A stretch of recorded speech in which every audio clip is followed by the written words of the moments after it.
Hello there, and welcome to another episode of Leading Las Vegas. I'm Danielle Ford of DanielleFord.com, where visibility makes a difference, and I am so stoked to be sitting here with one of my favorite people in Vegas, Tiger Todd.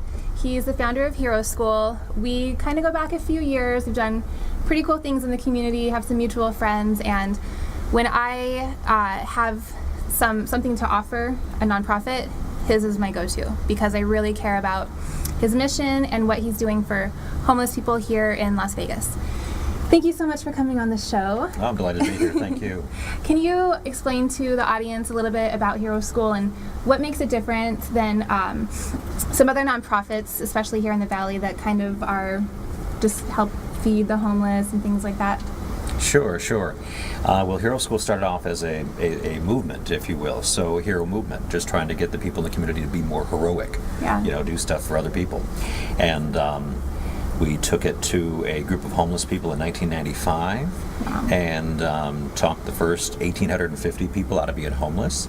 We just believe in education. So, one of the differences we find is that if you want to become an engineer, you go to school to be an engineer. If you want to become learn to be an accountant. And so we figured, well, let's just apply the same thing we would apply to ourselves to the homeless. One of the differences was our group of people were entrepreneurs.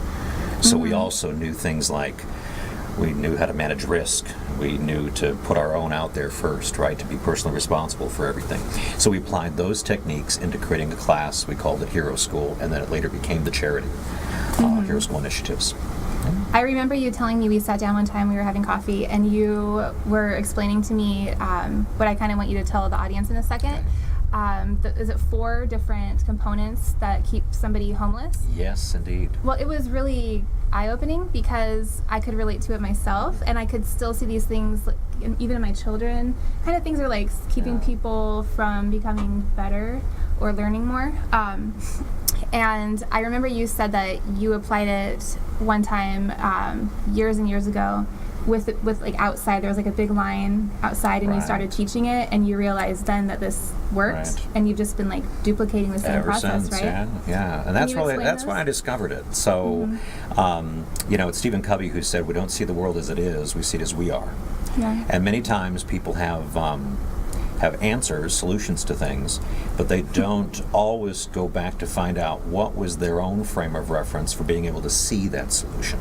Right. I think it's an Albert Einstein quote, right? He said, if I had just an hour to save the world, I'd spend 55 minutes figuring out what the problem was, and then 5 minutes solving it.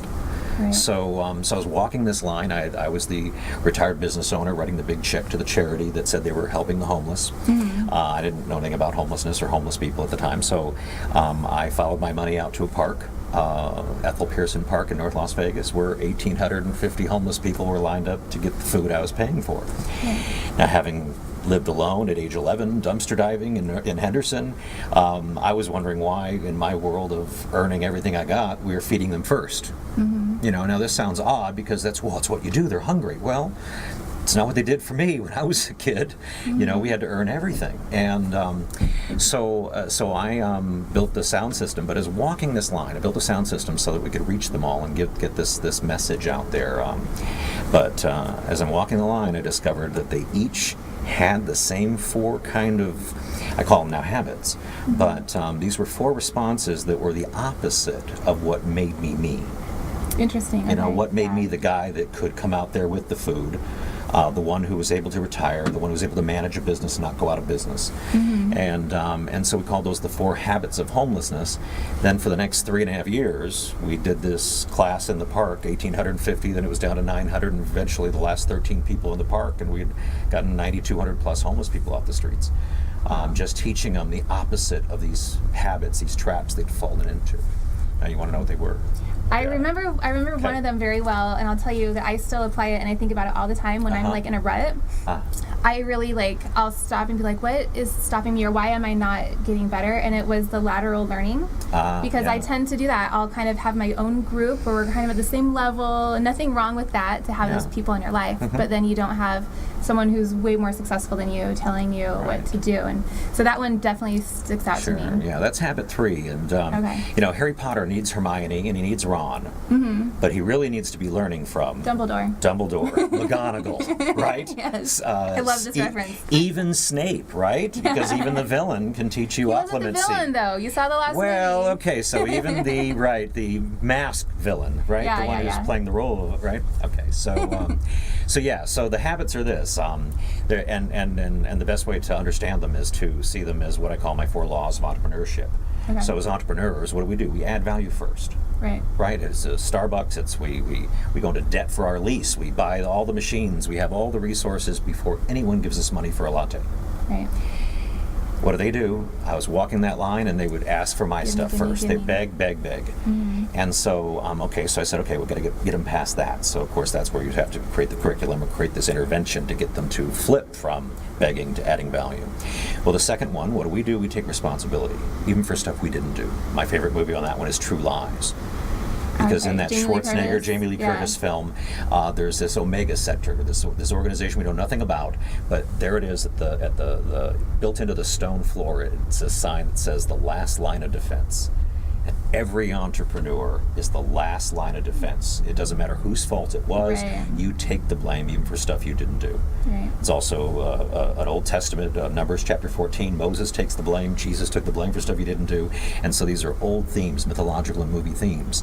And it's every entrepreneur. Well, what did I do? I asked them a question, and they blamed. They blamed this, that, everything else. Did you ask them, like, why are you homeless? And it's my Yeah, I said, where are you ex-wife, from? my Whatever, parents. yes. And the language is a little more colorful than that.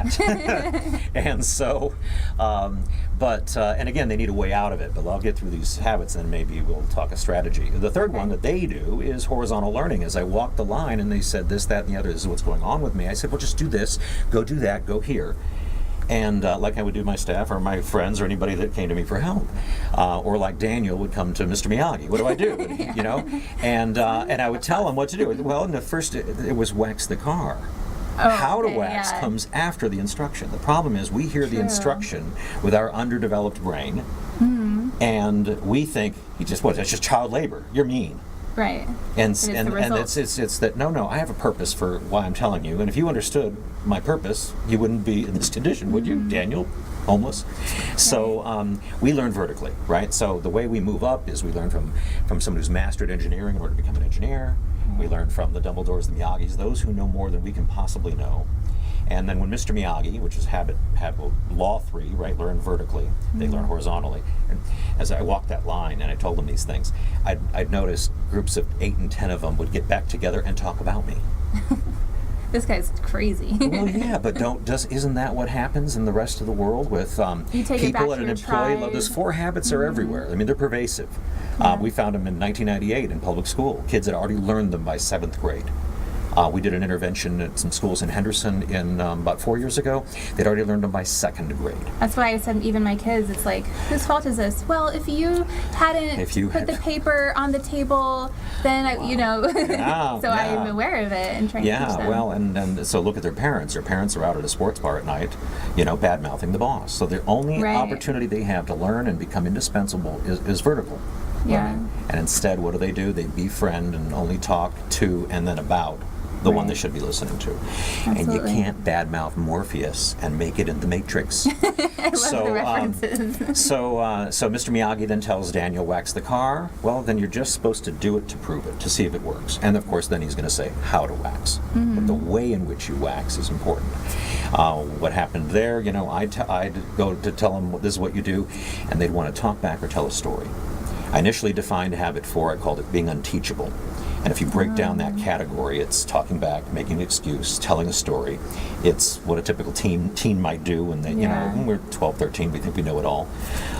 And Being we know. defensive about it. Yeah, and you're trying to protect your ground. And all the while, we have to start to respect to say, no, somebody who's lived a little longer might know a little more than we do. So as a recap, begging, blaming, learning horizontally, and then telling a story are the 4 habits of homelessness, which is why when we engage someone on the street, you can never let them talk.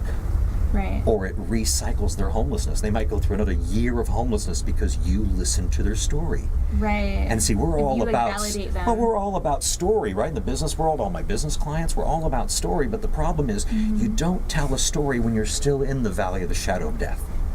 Right. You just only tell the listen. story when you've made it out, and now you have a completed journey, hero's journey. You know, so Totally. entrepreneurs, what do? We add value first. I think it's true that all of us. We take the blame, even for stuff we didn't do. We learn vertically. And then again, when Mr. Miyagi tells us to wax the car, we say, how do we wax? And then we do it to prove it. Always trying to be learning. I love that. So one thing I've always, like, I used to be the kind of person who would pick up like a pizza and then I'd be driving down the street and see a homeless person and be like, crack the window and putting the pizza out the window, which is still good to help them then. Right, but sure. it was really interesting, especially I attended your Suit Up event, which was really, really fun at the Palms and the big hardwood suite and everything. And I've learned kind of what homeless people need instead of the immediate, like, instant gratification. Like the things that if someone was to donate money to your nonprofit, like it's probably not necessarily going to food. I know you still do go and pick up things from grocery stores and help people out, but the core of it is not just feeding them. It's Food is a tool or a vehicle for change. right. And I love how you do your workshops and you promise them lunch if they stay. Right? So if they want food, like, you're listening to the whole Everything thing. was the way I was treated when I was a kid. You know, well, and I think, just, you know, to be honest, there's so many sweet, helpful people out there, but you have to start with, what do you want?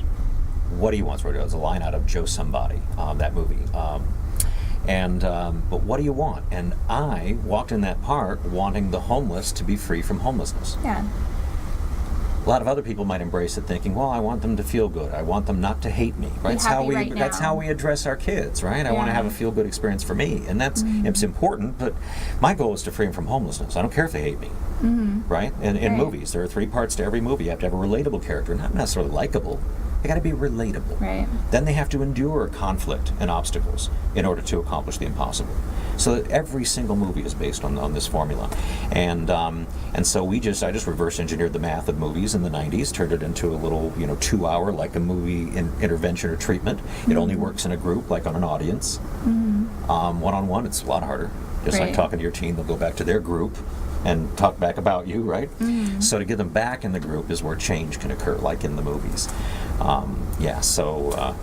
So if you're thinking about that when you roll down that window with the food or your intervention, you think, what do I need to say? What do I need to do to And what help does that this person need to, like, get a job and to be able to, like, be a member of society? Like, they need obviously like a nice suit to go interview with. Yeah, absolutely. And I would say, again, just to think about how Hero School works, is Hero School, again, is based on movies and all these movie truths, but we're the lighthouse. Even when I'm the one teaching the Hero School, I'm playing a fictional character.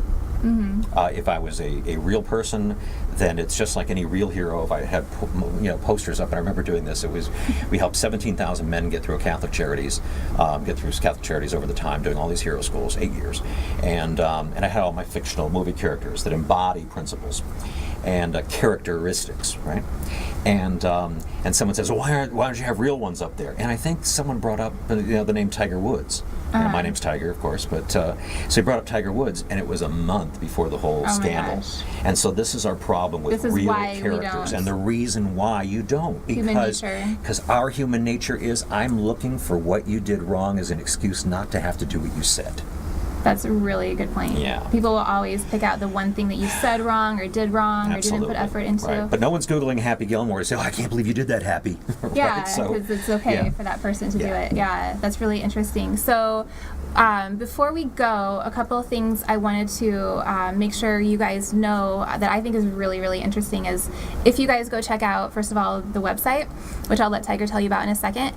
The branding is amazing and matches the same kind of story. It's way different than any other type of nonprofit website you go to and you're like, oh, donate here and sad stories. It's really fun and interesting and cool. It's really awesome branding.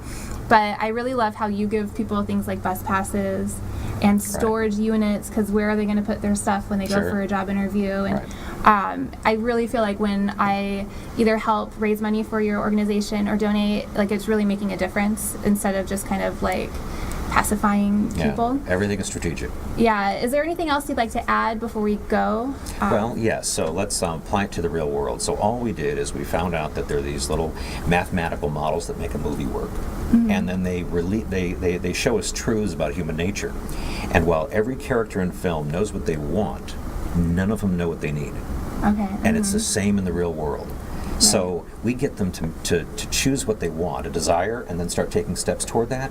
And it's as they take those steps is what they discover what they really needed. So the bus pass is when they get to take the step. So again, they fulfill their own journey. I can't help them become who they're supposed to be, but I can at least lead them in the right direction, entice them, set up the circumstances that aid that movie happening. Right. So that's kind of the way we do it. Like if they have the groundwork, they have the bus pass, they have the clothes, they have the ability to Right, and the interview. class where they can see the big picture, but it's their Right. goal, their desire, and the character that they have to become. You know, character must change, and you know who they must be, who they are called to be, who they have to be. I love it, and and it's working. You're helping. And How it many people do you works. think you've? Oh, it's 45,000 plus are no longer homeless, plus amazing. prevention. That's just in Clark County, not including San Francisco, Honolulu, and then a good 250,000 kids prevention to prevent them from the 7 habits in public schools. Wow, Yeah. you're really making a huge difference. Where can people find you, contact you, find more about your organization, even donate online? Yeah, they can go to heroschool.us, so heroschool.us, Okay. and then or on Facebook find it. I think we have an Instagram account too. Awesome. Okay, thank you so much for being here. This was Thank you. extremely valuable for entrepreneurs and everybody who wants to grow higher and for their personal development or business. Yeah, you guys, thank you so much for tuning in. This has been another episode of Leading Las Vegas with Tiger Todd. I'm Danielle Ford, and I will see you in the next episode. Bye, guys.